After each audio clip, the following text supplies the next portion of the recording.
ಅರಮನೆಯಲ್ಲಿ ಹಿಂದೆಂದೂ ಕಾಣದ ಸಂಭ್ರಮ ಸಂತೋಷ ಈ ಮಗುವಿನ ಆಗಮನದಿಂದ ಉಂಟಾಗಿದೆ. ಇನ್ನು ಈ ಮಗುವಿಗೆ ನಾಮಕರಣವಾಗಿ ಆ ಹೆಸರಿನಿಂದ ಈ ಕಂದ ಈ ಅರಮನೆಗೆ ಇನ್ನಷ್ಟು ಸಂಭ್ರಮೋಲ್ಲಾಸವನ್ನು ಉಂಟು ಮಾಡಬೇಕು. ಅಗತ್ಯವಾಗಿ ಗುರುದೇವ. ದೈವದತ್ತವಾಗಿ ಭೂತಾಯಿಯಿಂದ ದೊರೆತ ಬಗೆಯನ್ನು ನೆನೆಯುವಂತೆ, ಭೂಮಿಯ ಮೇಲೆ ನೇಗಿಲು ಮೂಡಿಸುವ ಗೆರೆಯನ್ನು ಸೀತಾ ಎಂದು ಕರೆಯುವಂತೆ ಈ ಮಗುವಿಗೆ ಸೀತಾ ಎಂದೇ ನಾಮಕರಣ ಮಾಡಬಹುದಲ್ಲವೇ? ಆಹಾ, ಅಗತ್ಯವಾಗಿ ನೇಗಿಲ ತುದಿಯಿಂದ ಎಳೆಯುವ ಗೆರೆಗೆ ಸೀತಾ ಎನ್ನುವಂತೆ ಈ ಮಗುವಿಗೆ ಸೀತೆ ಎನ್ನುವ ಹೆಸರು ಅನ್ವರ್ಥವಾಗಿದೆ ಮಹಾರಾಜ, ಅನ್ವರ್ಥವಾಗಿದೆ.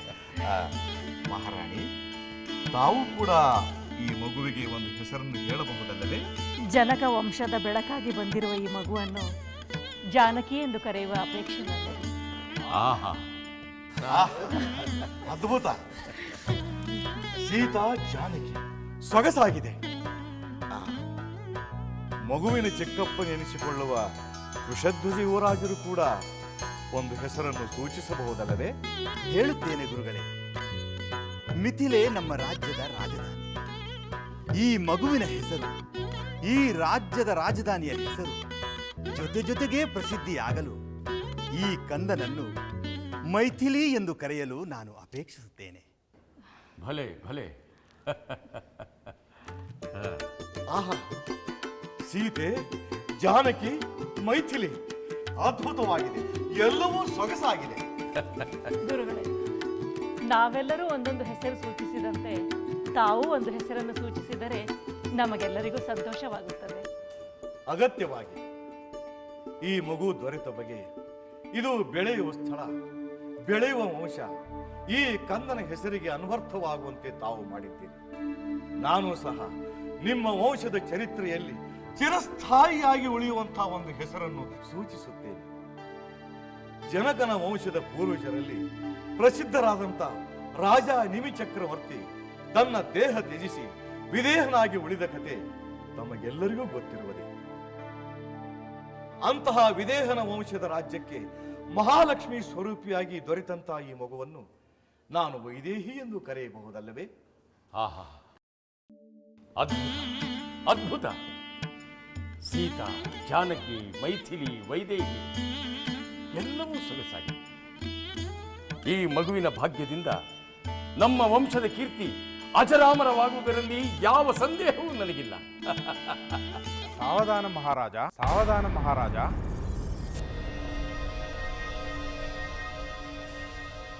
ಸಾವಧಾನ. ನೀವು ಇಷ್ಟು ಬೇಗ ಈ ನಿರ್ಧಾರಕ್ಕೆ ಬರುವುದು ಸೂಕ್ತವಲ್ಲ ಎನಿಸಿದೆ. ಅದೇಕೆಂದು ತಿಳಿಸುವಿರಾ ಗುರುವರ್ಯ? ಈ ಮಗು ಸ್ವರ್ಣಪೆಟ್ಟಿಗೆಯಲ್ಲಿ ಈ ರಾಜ್ಯದ ನೆಲದಲ್ಲಿ ಬಂದು ಸೇರಿದ್ದು ಹೇಗೆ? ಇದಕ್ಕೆ ಸೂಕ್ತವಾದ ಸಮಾಧಾನ ಸಿಗಬೇಕು.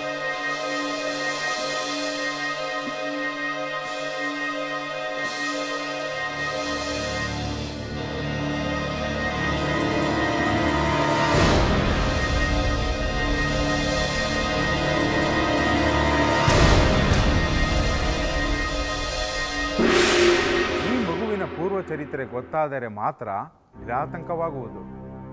ಏಕೆಂದರೆ ಈ ಮಗುವು ದೇವರ ಪ್ರಸಾದವೋ ಅಥವಾ ಯಾವುದಾದರೂ ಅಸುರ ಶಕ್ತಿಯ ಅಸುಳೆಯ ರೂಪದಲ್ಲಿ ಅರಮನೆಯನ್ನು ಪ್ರವೇಶಿಸಿ ಅನಾಹುತ ಉಂಟು ಮಾಡುವ ಉದ್ದೇಶ ಹೊಂದಿದ್ದರೆ?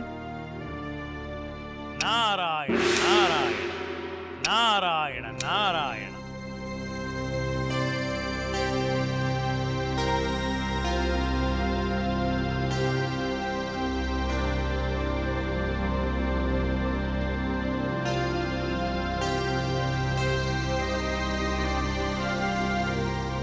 ತ್ರಿಕಾಲಜ್ಞಾನಿ, ತ್ರೈಲೋಕ್ಯ ಸಂಚಾರಿ ದೇವರ್ಷಿ ನಾರದರಿಗೆ ಸ್ವಾಗತ, ಸುಸ್ವಾಗತ. ಇಷ್ಟಾರ್ಥ ಸಿದ್ಧಿರಸ್ತು, ವಂಶೋಭಿವೃದ್ಧಿರಸ್ತು. ಬ್ರಹ್ಮ ಮಾನಸ ಪುತ್ರ ನಾರದ ಮಹರ್ಷಿಗೆ ನಮೋ ನಮಃ. ಗೌತಮರ ಪುತ್ರ ಶತಾನಂದರೇ, ಸೌಖ್ಯವೇ? ಪೂಜ್ಯರೇ, ತಮ್ಮ ಆಶೀರ್ವಾದದಿಂದ ದೈವಾನುಗ್ರಹದಿಂದ ಎಲ್ಲವೂ ಶುಭವಾಗುತ್ತಿದೆ.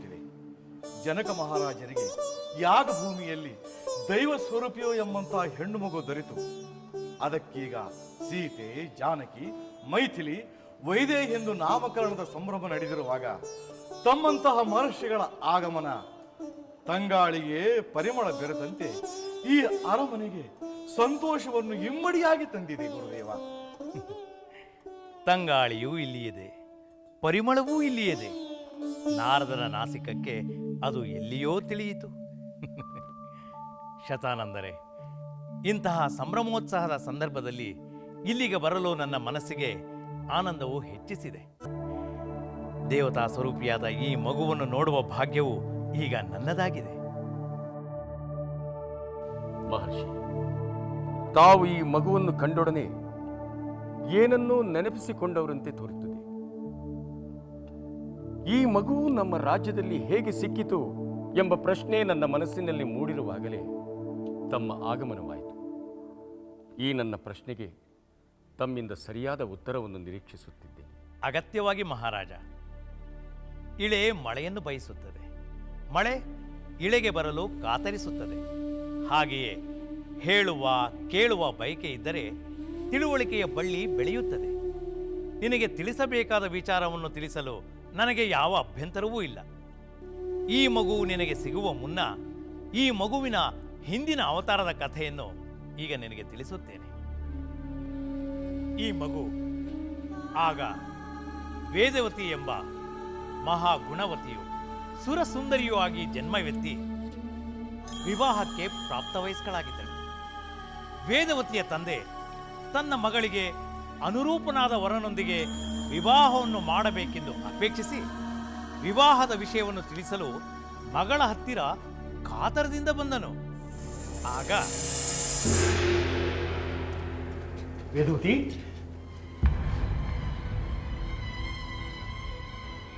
ವೇದವತಿ, ಏನಿದು?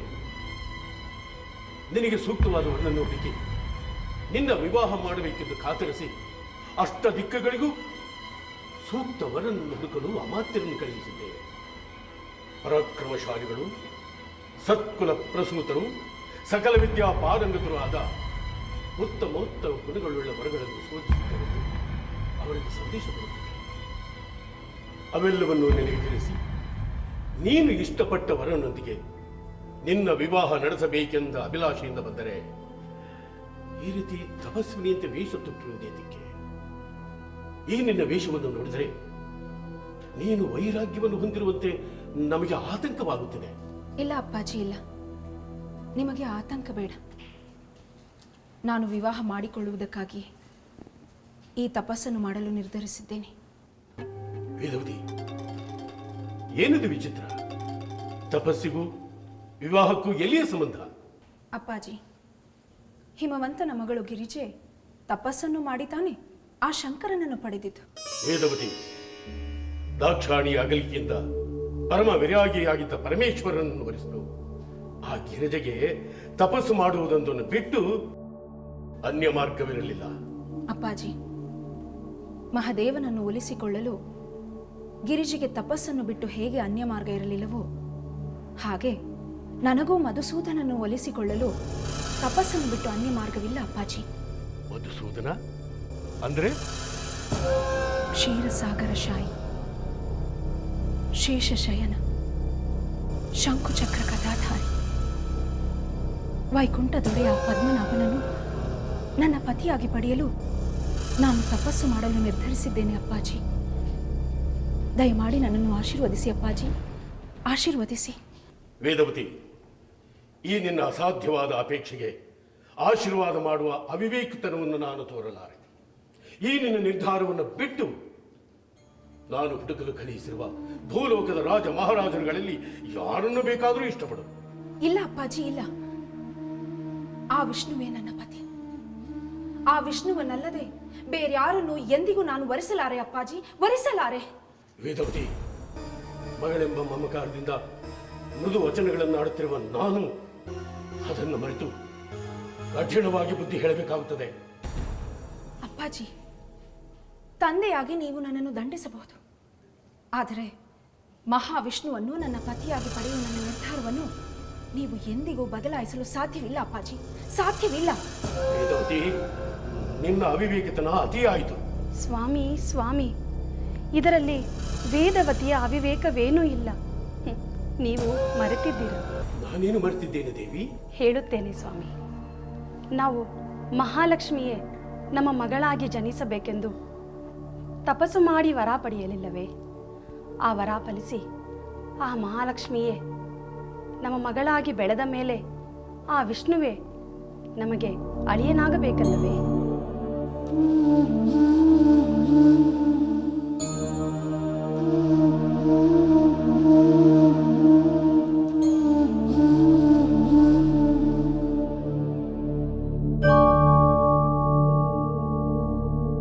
ದೇವಿ, ಮನ್ನಿಸು.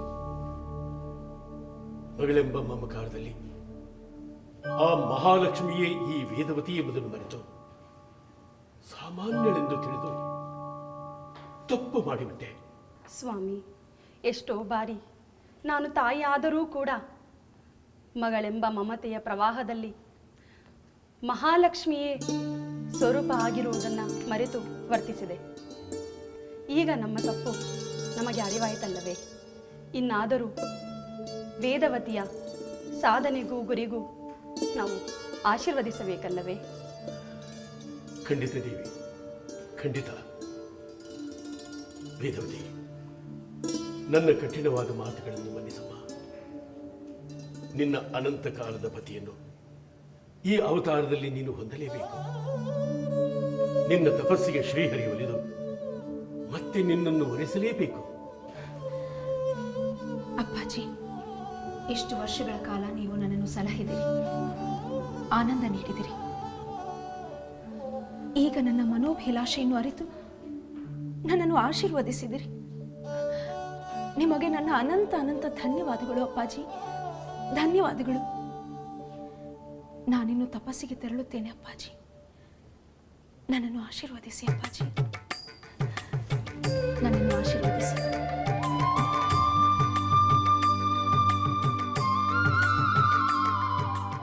ತಾಯಿ, ನಾನಿನ್ನು ಹೊರಡುತ್ತೇನೆ. ನನ್ನನ್ನು ಆಶೀರ್ವದಿಸಿ ತಾಯಿ.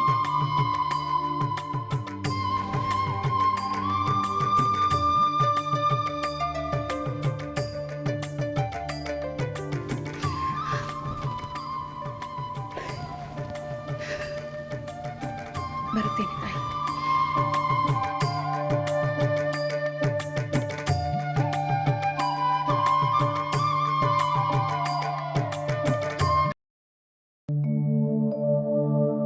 ಆದಿಲಕ್ಷ್ಮಿ ವೇದವತಿಯು ಆದಿದೇವ ಪಡೆಯಲು ಅಡವಿಯೇ ಕಾಂತದಲ್ಲಿ ಶ್ರೀಹರಿಯ ಧ್ಯಾನಿಸಲು ಅನವರತ ದೃಢ ಮನದಿ ತಪವನು ಮಾಡಿದಳು. ನಡೆಯುವುದೋ ಈ ವಧು ಕಲ್ಯಾಣವು, ಮರೆಯುವುದೋ ವಿಧಿ ವಿಲಾಸವು.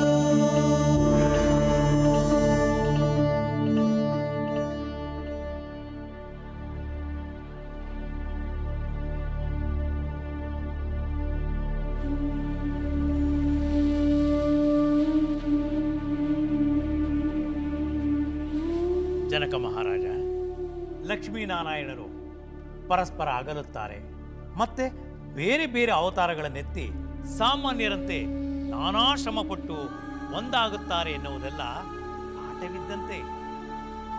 ಆದಿ ದಂಪತಿಗಳಾದ ಅವರಿಗೆ ಅಗಲಿಕೆ ಎನ್ನುವುದೇ ಇಲ್ಲ. ಆದರೂ ಲೋಕ ಕಲ್ಯಾಣಕ್ಕಾಗಿ, ಶಿಷ್ಟರ ರಕ್ಷಣೆಗಾಗಿ, ದುಷ್ಟರ ಸಂಹಾರಕ್ಕಾಗಿ ಈ ರೀತಿಯ ಅವತಾರಗಳನ್ನೆತ್ತಿ ಅಗಲಿಕೆ ಒಂದಾಗುವಿಕೆಯ ನಾಟಕವನ್ನಾಡುವ ಜಗನ್ನಾಟಕ ಸೂತ್ರಧಾರಿಗಳು ಅವರು. ಅಂತಹ ಭಗವಂತನ ನಾಟಕದಲ್ಲಿ ವೇದವತಿಯ ತಪಸ್ಸಿನ ಅಂಕ ಆರಂಭವಾಯಿತು. ಮಹರ್ಷಿ, ವೇದವತಿಯ ತಪಸ್ಸಿಗೆ ಮಹಾವಿಷ್ಣು ಒಲಿದನೆ. ವೇದವತಿಯು ವಿಷ್ಣುವನ್ನು ಪಡೆಯಲು ತಪಸ್ಸನ್ನು ಮಾಡುತ್ತಿರುವಾಗ ಸಾಂಬನೆಂಬ ಮಹಾದೈತ್ಯನೊಬ್ಬ ಅಲ್ಲಿಗೆ ಬಂದ.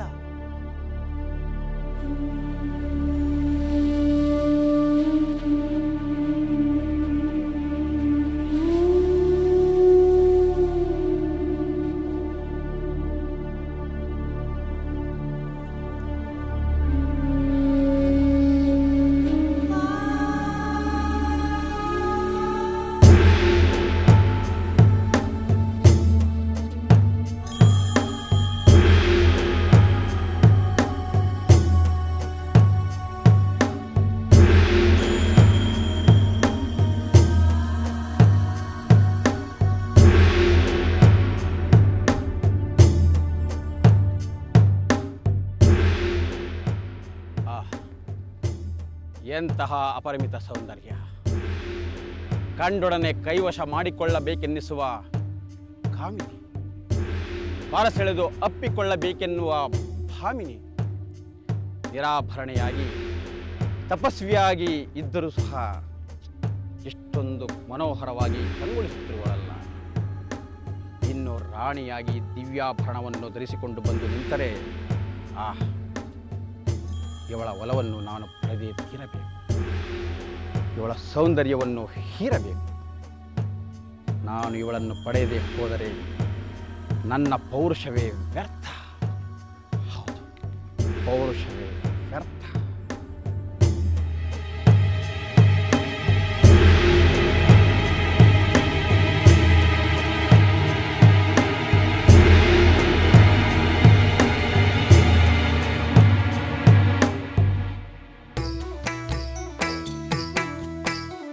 ಲಂಕೆಯಲ್ಲಿನ ದುರುಳ ದರ್ಪವು ಸೀತೆ ಸಹನೆಗೆ ಸೋತಿತು. ಅಂಕೆ ಇರದ ಅಸುರ ಕುಲವು ರಾಮ ಬಾಣಕ್ಕೆ ಅಡಗಿತು. ದೂರವಿರಲಿ ಸನಿಹವಿರಲಿ ರಾಮ ಹೃದಯ ನಿವಾಸಿನಿ. ಯುಗವು ಯುಗವು ಸಾಗಲಿ ಅಕಳಂಕ ಪ್ರೇಮ ಪ್ರಬೋಧಿನಿ. ಅಮರ ಗಾಧೆ ಧರಣಿ ಜಾತೆ ಸಾಧ್ವೆ ಸೀತೆ ಸುಚರಿತೆ. ಸಹನ ಶಕ್ತಿ ಪತಿಯ ಭಕ್ತಿ ಲೋಕಮಾನ್ಯ ವಂದಿತೆ.